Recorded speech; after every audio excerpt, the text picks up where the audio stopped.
اعوذ باللہ من الشیطان الرجیم بسم اللہ الرحمن الرحیم۔ نیکسٹ دیکھتے ہیں سورۃ المائدہ آیت نمبر 54۔ یا ایھا الذین آمنوا، اے ایمان والو، من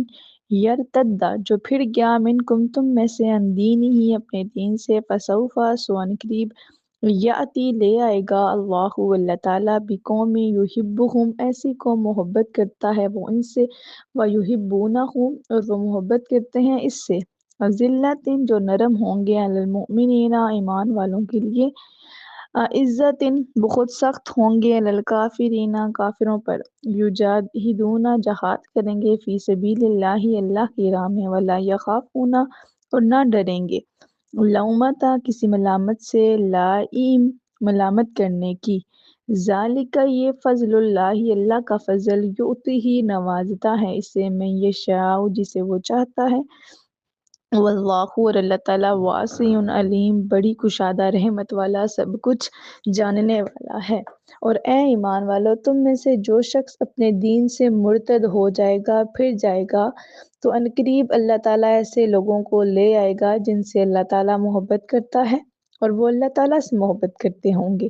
وہ مومنوں پر نرم اور کفار پر سخت ہوں گے، اور وہ اللہ تعالیٰ کی راہ میں جہاد کریں گے اور کسی ملامت کرنے والے کی ملامت سے نہیں ڈریں گے۔ یہ اللہ تعالیٰ کا فضل ہے، جسے چاہتا ہے عطا فرماتا ہے، اور اللہ تعالیٰ بڑی وسعت والا، سب کچھ جاننے والا ہے۔ اس آیت کی ذرا تفسیر دیکھ لیتے ہیں کہ اس آیت سے معلوم ہوا کہ اہل ایمان کی فلاح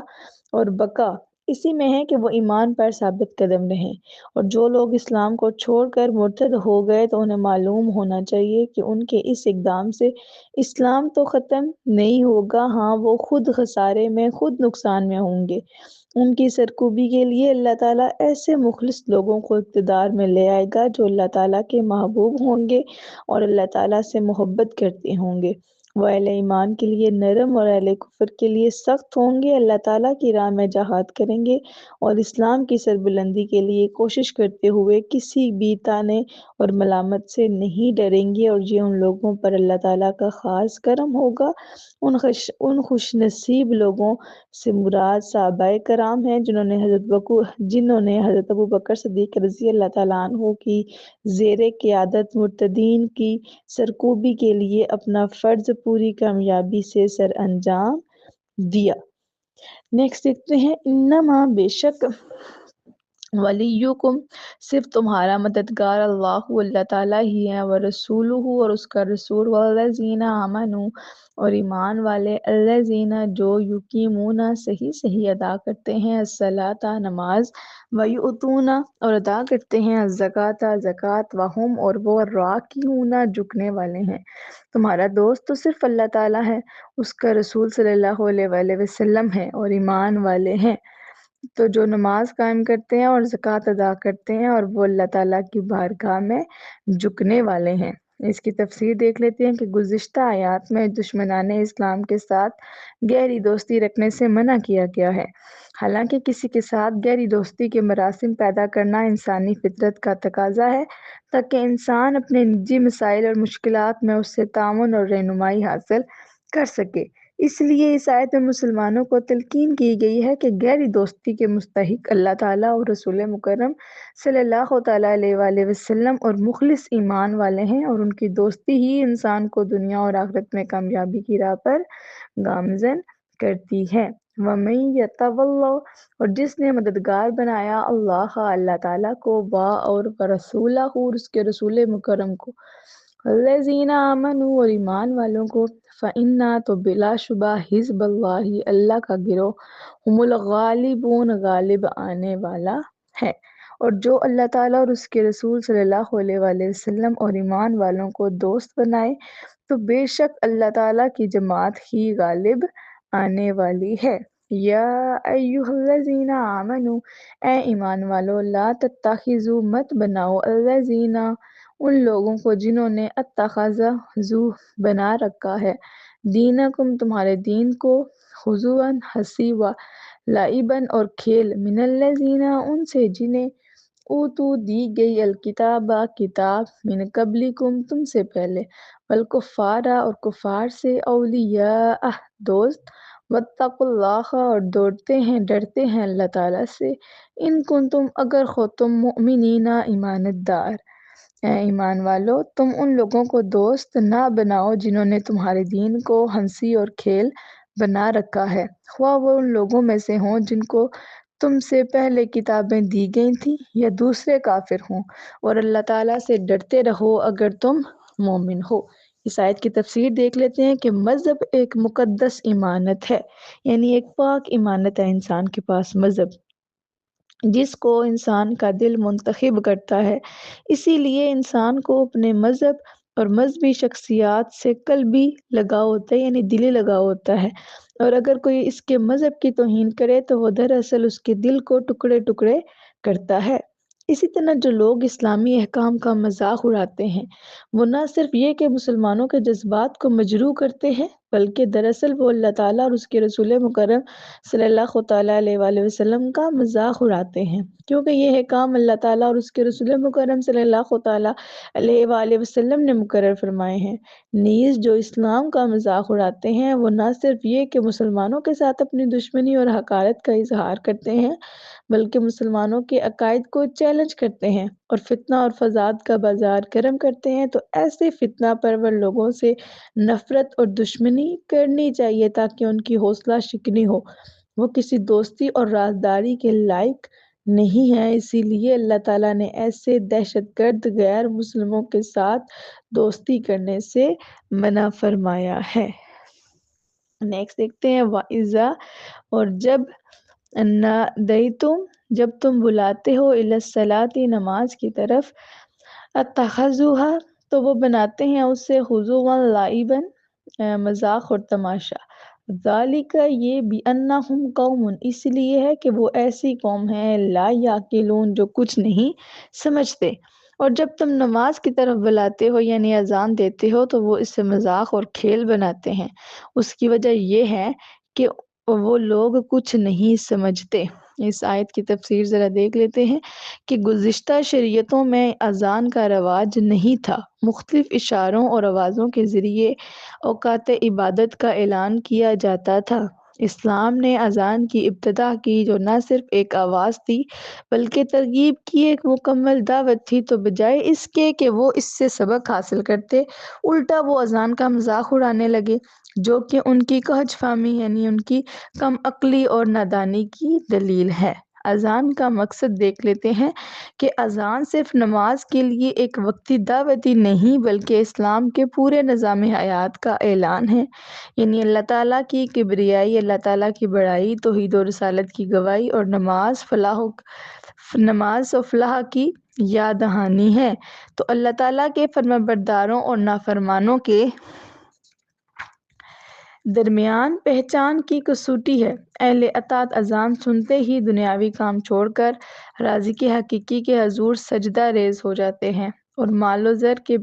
پجاری اپنے فانی اور عارضی محبوب کی تلاش میں سرگرداں رہتے ہیں۔ اب آپ نے یہ دیکھنا ہے کہ ہم کن لوگوں میں شامل ہوتے ہیں، اللہ تعالیٰ کے طلبگار یا دنیا کے طلبگار۔ اگر ہم اذان کو سنتے ہی دنیا کے کام چھوڑ کے پہلے نماز پڑھتے ہیں تو اس کا مطلب ہے کہ ہم اللہ تعالیٰ کے زیادہ طلبگار ہیں، اور اگر ہم دنیا کے کام کہتے ہیں پہلے یہ کر لیں پھر نماز پڑھیں گے تو اٹ مینس ہم دنیا کے زیادہ طلبگار ہیں۔ تو نیز جو مسلمان کسی دنیاوی افسر یا وزیر کی دعوت پر خوش ہوتے ہیں اور سارے کام چھوڑ کر اس کے ہاں جانے کی پوری کوشش کرتے ہیں، لیکن ساری کائنات کے خالق اور مالک یعنی اللہ تعالیٰ کی دعوت پر کان نہیں دھرتے اور مسجد میں حاضری کی کوشش نہیں کرتے، انہیں اپنے طرز عمل پر نظر ثانی کی ضرورت ہے۔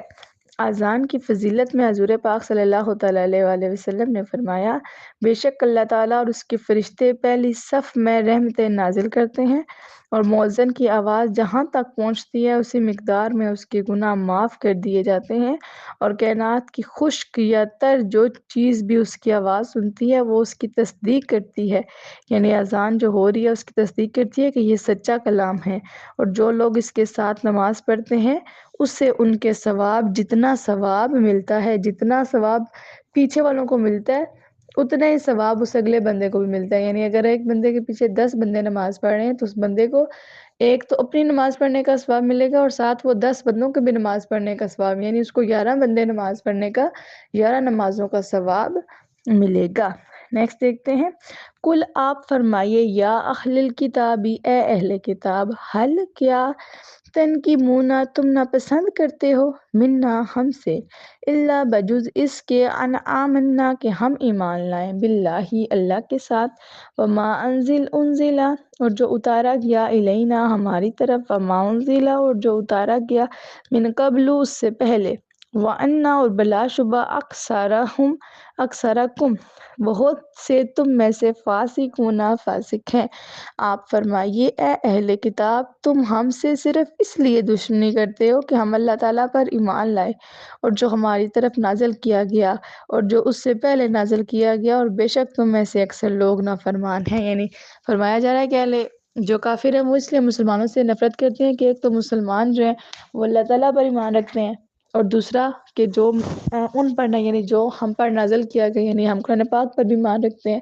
اور جو ہم سے پہلے کتابیں نازل ہوئی ہیں ہم ان پر بھی ایمان رکھتے ہیں کہ وہ بھی اللہ تعالیٰ کی سچی کتابیں ہیں، اور اسی لیے جو اہل کتاب ہوتے ہیں وہ ہم سے نفرت کرتے ہیں. اس آیت کی تفسیر بھی دیکھ لیتے ہیں کہ اہل کتاب سے پوچھا جا رہا ہے کہ وہ مسلمانوں کی مخالفت کیوں کرتے ہیں. کیا صرف اس لیے کہ مسلمان اللہ تعالیٰ پر، قرآن کریم پر اور پہلی آسمانی کتابوں پر ایمان رکھتے ہیں؟ اور اگر یہی وجہ ہے تو پھر مسلمانوں کی مخالفت کے بجائے ان کی اطاعت ضروری ہے،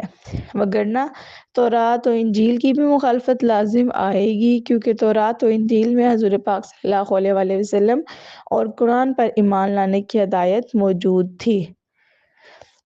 لہٰذا حضور پاک صلی اللہ علیہ وسلم پر ایمان نہ لانے کا مطلب یہ ہوا کہ وہ تورات و انجیل کے بھی نافرمان ہیں. لیکن بعض اہل کتاب تورات و انجیل کی نشاندہی کے مطابق حضور پاک صلی اللہ علیہ وسلم پر ایمان لا کر مسلمان ہو گئے، لہٰذا وہ نافرمان نہیں ہیں. یعنی جو اہل کتاب ہے، میں نے آپ کو بتایا کہ وہ باقی آسمانی کتابوں کو تو مانتے ہیں لیکن قرآن پاک کو نہیں مانتے، لیکن ان کا مسئلہ یہ ہے کہ باقی آسمانی کتابوں میں بھی تو حضور پاک صلی اللہ علیہ وسلم اور قرآن پاک کا تذکرہ ہے.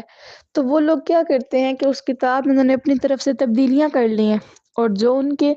مطابق نہیں حکم ہوتا وہ اس کو بدل دیتے ہیں. اب جو تو سمجھنے والے لوگ تھے اور تورات و انجیل میں جنہوں نے غور و فکر کی کہ اس میں بھی حضور پاک صلی اللہ علیہ وسلم کا تذکرہ ہے، قرآن پاک کا تذکرہ ہے، تو انہوں نے اس پر غور کیا اور پھر وہ مسلمان ہو گئے، تو وہ نافرمان نہیں ہے. لیکن اس کے علاوہ جو باقی اہل کتاب ہے جو حضور پاک صلی اللہ علیہ وسلم اور قرآن مجید کو نہیں مانتے، تو وہ نافرمانوں میں شامل ہوں گے. نیکسٹ دیکھتے ہیں. کل آپ فرمائیے، حل کیا انبئکم میں آگاہ کروں تمہیں، بشرن کوئی برا، من ذالک ان سے، مثوبتاً با اعتبار جزا کے، عند اللہ اللہ کے نزدیک،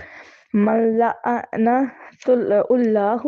اور جن پر لعنت کی اللہ نے، وغضب اور غضب فرمایا، علیہ ان پر، وجعل اور بنایا، منہم ان میں سے بعض کو، القردۃ بندر، والخنازیر اور سور، وعبد اور جنہوں نے پوجا کی، الطاغوت شیطان کی، اولئک وہی، شر بدترین مکانن باللحاظ درجہ کے، وَأَضَلُّ اور زیادہ بھٹکنے والے، عن سواء السبیل راہ راست سے. آپ فرمائیے کیا میں تمہیں بتاؤں کہ اللہ تعالیٰ کے ہاں کن لوگوں کی سزا اس سے بھی زیادہ بدتر ہے، یعنی اس سے بھی زیادہ بری ہے؟ وہ جن پر اللہ تعالیٰ نے لعنت کی اور ان پر غضب فرمایا، اور ان میں سے بعض کو بندر اور بعض کو خنزیر بنایا، اور جنہوں نے شیطان کی عبادت کی ان کا درجہ اور بھی زیادہ برا ہے اور سیدھے راستے سے بہت زیادہ بھٹکنے والے ہیں. اس آیت کی تفسیر دیکھ لیتے ہیں کہ مسلمان تمام انبیاء کرام علیہ السلام اور آسمانی کتابوں پر ایمان رکھتے ہیں، جبکہ یہودی حضرت عیسیٰ علیہ السلام اور انجیل کے منکر تھے، انکار کرنے والے تھے. یہود و نصارہ دونوں حضور پاک صلی اللہ علیہ وسلم اور قرآن مجید کے منکر تھے، انکار کرنے والے تھے، اور عقیدہ اسلام کو شر اور برائی سے تعبیر کرتے تھے. اس کے جواب میں یہ آیت نازل ہوئی ہے کہ برے وہ نہیں جو اللہ تعالیٰ اور اس کے نازل کردہ کتابوں پر ایمان لائیں۔ دراصل بدترین اور شریر تو وہ لوگ تھے جن پر اللہ تعالیٰ نے لعنت اور غضب کو نازل کیا۔ ان میں سے بعض کو بندر اور بعض کو خنزیر بنایا۔ یہی وہ لوگ ہیں جو راہ راست سے بھٹک گئے، شیطان کی عبادت کرنے لگے اور بدترین درجہ و ٹھکانہ کے مستحق قرار پائے۔ امید ہے آپ کو یہاں تک سمجھ آ گئی ہوگی، باقی کچھ سمجھ نہ آئے تو وہ آپ نے ساتھ ساتھ پوچھ لینا ہے۔ سم ٹائم ایسا ہوتا ہے کہ کوئی ورڈ جو ہے وہ میرے نزدیک آسان ہوتا ہے، میں اس کا مطلب نہیں بتاتی، لیکن آپ کے نزدیک میں بھی وہ ورڈ مشکل ہو، آپ اس کا معنی نہ سمجھ آیا ہو، تو آپ نے مجھ سے وہ دوبارہ پوچھ لینا ہے۔